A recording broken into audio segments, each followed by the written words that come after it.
Nah, kalau tadi itu kan lebih ke anaknya ya, Miss ya, gimana cara dia mengelola emosi ketika perilaku maladaptifnya itu muncul. Tapi kalau dari orang tuanya sendiri nih, gimana sih? Ada nggak cara dari orang yang dapat orang tua lakukan ya gitu untuk nanganin anaknya ketika perilaku maladaptifnya muncul gitu?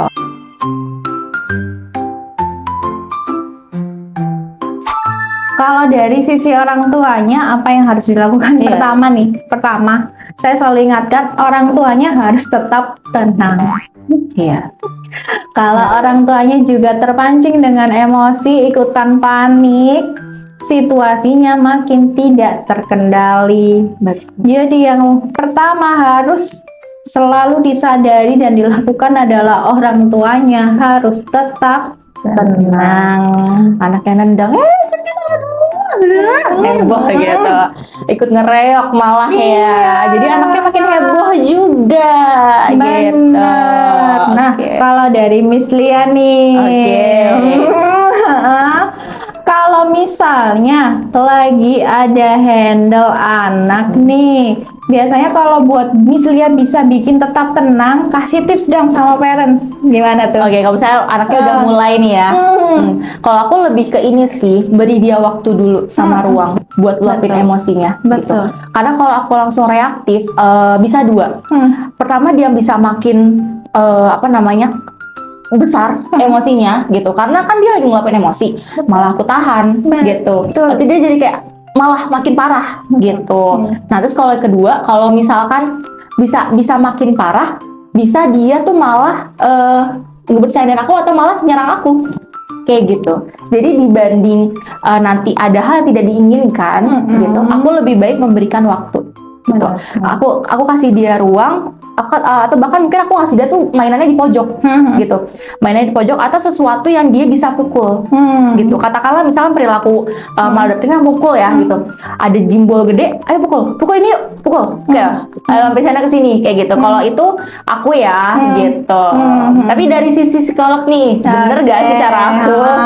Sebenarnya benar. Benarnya apa? Bahwa ketika anak-anak sedang meluapkan emosinya, perilaku-perilaku atau sikap mereka ini kan sebenarnya cara mereka meluapkan emosi, perasaan, pikiran yang belum bisa atau belum terbiasa mereka luapkan nih. Gimana respon kita? Yang pertama, kita harus kasih dulu kesempatan buat mereka mengeluarkan dengan cara yang mereka bisa. Iya. Sambil kitanya, orang tuanya, terapisnya yang mendampingi ini juga take a break. Juga ambil waktu buat menenangkan diri juga.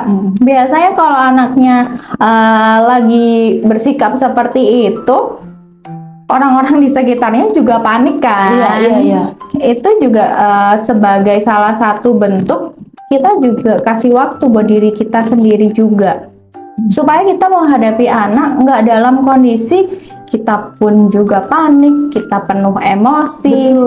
Betul. Kita ada sesi buat ini dulu, tapi yang harus Garis bawahi, bener, harus digaris bawahi.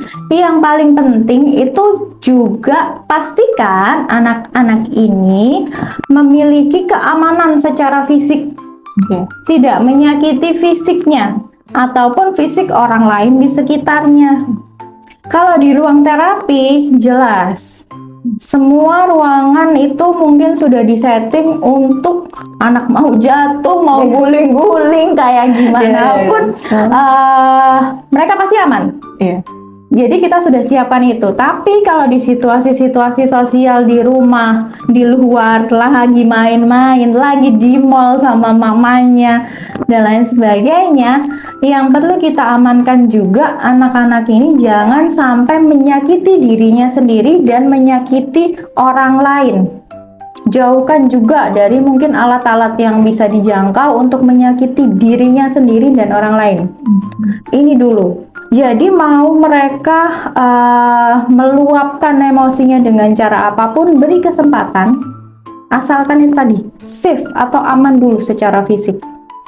Kalau aman secara fisik, mau nangis kayak gimana pun, saya biasanya sarankan nggak apa-apa, berikan dulu kesempatannya. Meskipun kadang orang tuanya kali ya yang sering Iya, kadang-kadang malu-malu.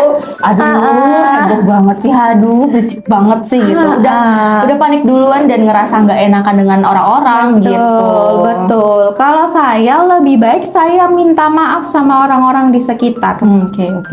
Bahwa mungkin ini adalah proses anak saya. Untuk dia sedang menyampaikan emosinya. Sampaikan aja sama orang di sekitar sana. Minta maafnya sama orang di sekitar. Tidak langsung atau setidaknya mungkin jika memungkinkan bawa anak ke tempat yang aman, yang safe, mungkin yang lebih sepi, kayak gitu juga boleh.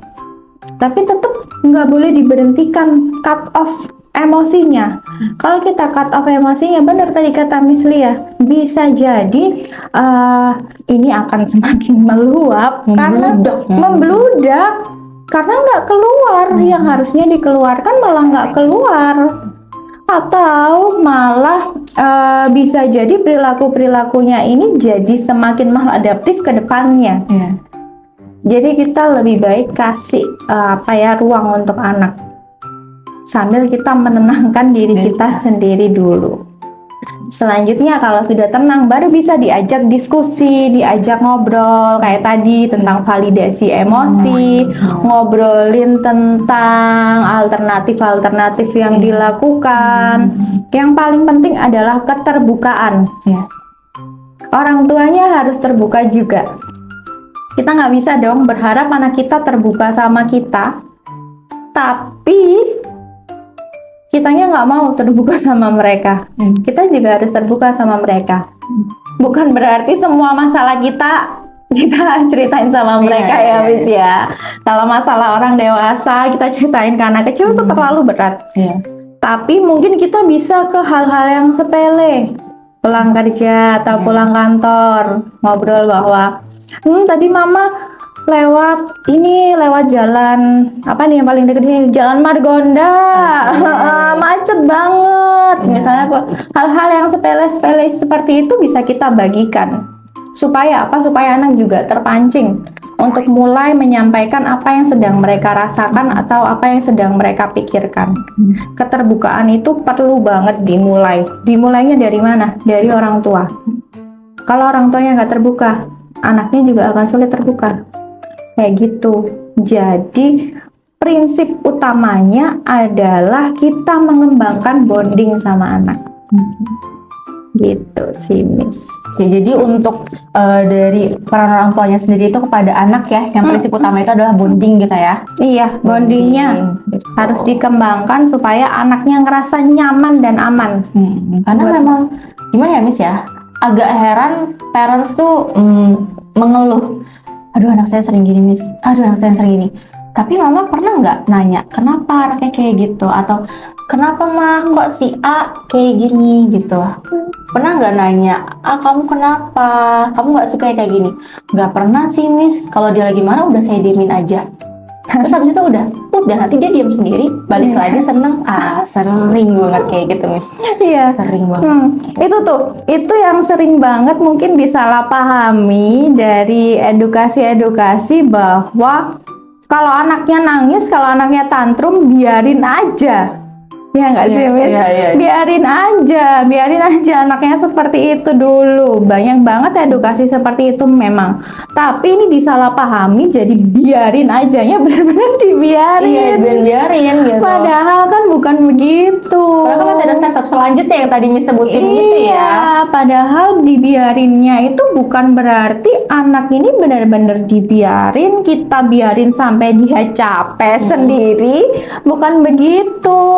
Tapi kan ada step-step selanjutnya, bahwa setelah dibiarkan itu kita tetap perlu ajak anak ngobrol lagi. Dan kita meskipun membiarkan, nggak yang ditinggal, harus ada di sekitarnya. Karena yang dibutuhkan sama anak itu sebenarnya rasa ingin dimengerti atau dipahami. Jadi kita kasih rasa safe atau rasa aman dulu, bahwa kita ada di sekitarnya, ada di sekelilingnya anak. Nggak yang dibiarin, benar-benar dibiarin sama sekali. Terserah mau mengeluarkan emosi, perasaanmu seperti apa, enggak. Jadi harus ada tetap didampingi, tetap dikasih rasa aman. Kalau anaknya minta peluk ya dipeluk. Kadang sering nggak sih, Miss? Ya udah saya biarin aja. Dia mau ke saya ya malah saya yang saya yang menghindar atau seperti apa atau seperti itu. Padahal ya enggak. Ya biarin, ya kita beri kesempatan aja buat mereka mengungkapkan. Kalau anaknya minta peluk ya dipeluk, minta dipupuk ya kita pupuk. Iya. Baru setelah itu kita validasi, kita ajak ngobrol tentang emosinya. Nah itu Mas, jadi jangan salah paham ya kalau misalnya ada edukasi, udah biarin aja, udah sampai tenang sendiri gitu, jangan salah pahami kayak gitu ya Mas, cuma kayak ada blast gitu, ada pergi, padahal sebenarnya abis itu masih ada step-step lainnya gitu, yang tadi memberikan apa namanya afeksi ya, kayak misalnya dipeluk, betul, boleh, ditanya perasaannya, kayak gitu, itu yang tidak boleh lupa untuk dilakukan gitu. Masalah ditanya perasaannya, kadang-kadang anaknya lagi marah, lagi nangis-nangis, mungkin lagi teriak-teriak, tiba-tiba langsung ditanya, kamu ini kenapa? Nah iya, sering kayak gitu Sering ya. banget, apa nggak makin nangis tuh anaknya? Iya. Sering banget kan anaknya jadi makin nangis ya, Miss ya.